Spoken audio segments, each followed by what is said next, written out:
show. Can we start with El Chapo? We were obsessed with all of this here. I just need to know how all of this went down. How did you meet him? It all started in I tweeted something like 4 years ago and saying, you know, I trust more El Chapo than our governors because at least you know what kind of person he is. And anyways, I'm a little political sometimes. So apparently he read that and he contacted me like 2 or 3 years later.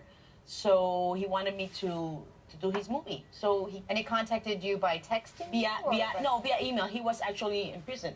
Yeah. So he was in El Altiplano in Mexico. So his lawyers contacted me via email, calling my mom out of.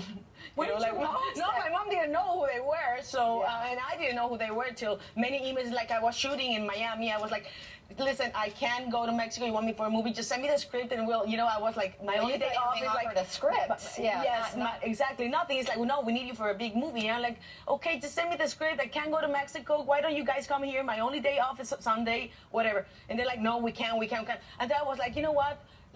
I don't want to waste your time, or don't waste my time. I'm very busy. And they were like, okay, we are the lawyers of Joaquin Guzman Loera. And I'm like, oh. So they got my attention, of course, and then how did the friendship start, though? Well, I went to Mexico to meet with the lawyers. He was in prison again, and well, still, and they offered me that, and that he wanted to do a big Hollywood movie, you know, and he wanted to participate and say his truth, and I was like, well, I mean, it's interesting, of course. He's a character, you know. It's fascinating. His life is fascinating, and I still do want to know why he became, or how he became the biggest, the number one.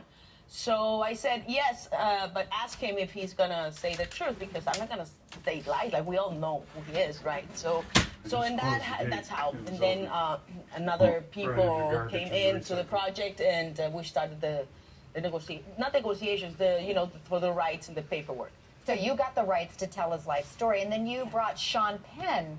I didn't. The whole project, you didn't? No, Fernando Solichin did, the other producer. We're waiting. Who was my friend, and so he brought him along. Also brought along the other producer, Jose Ibanez, and they both work a lot with Oliver Stone. So they brought him along, and I was like, perfect. It's great, because for me, it's gonna be great that he knows that he wanted to do a big movie in Hollywood. So I had two big producers, Hollywood producers, and then I have Sean Penn, who's a huge actor. But Kate, at the time, so he escapes from prison on the moped, which is my favorite, the whole underground thing, and no one can find him. And then he has it all worked out. I was imitating him disappearing. But no one can find him. Everybody's looking for him. And then you end up with him with Sean Penn. So at that moment, were you like, okay, I'm kind of nervous to meet, I'm worried for my life, or this is so interesting?